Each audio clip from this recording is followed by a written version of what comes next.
Sa sarili kong opinion, yung pinaka-best pa rin na car mount sa kotse mo ay magnet. Katulad nitong nakuha kong MagSafe holder for your phone. Pinaka maganda dyan, one hand operation lang siya. Malalagyan nyo na kagad yung phone nyo. Pero syempre, hindi naman lahat ng users ay naka-iPhone na may MagSafe. Ang ginaganda nitong MagSafe phone holder na to, meron siyang kasamang magnet ring na pwede nyong i-attach sa mga casing nyo.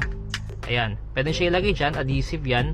And super lakas din ng magnet niya. So, bakit nire-recommend ko na magnet yung gamitin natin para sa mga phones natin?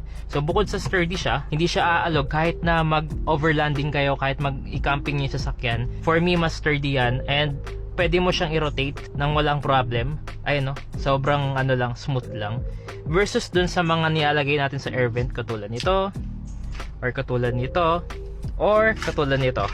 So, hindi talaga ako fan na nilalagay sa air vent yung phone dahil marami rin kasing disadvantage. Hindi lang sa atin, kundi dun sa actual phone din. So, yung unang reason is yung phone, hindi rin siya maganda na masyado siya nalalamigan. Lalo na tong lens na to, kapag ito nagka-moist, sobrang hirap tanggalin ng moist ito sa lens. Kaya, mas recommended ko na gumamit ng car mount na hindi gumagamit ng air vent. So, better pa rin yung nakastand somewhere na flat surface.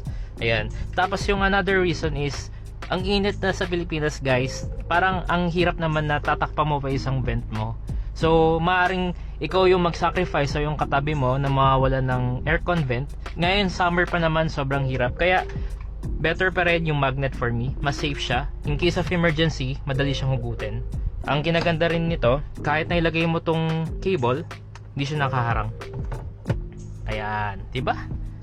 So, if interested kayo, check nyo lang yung Yellow Basket and check out nyo na. And follow nyo na rin ako sa mga car care tips na katulad nito. Thank you!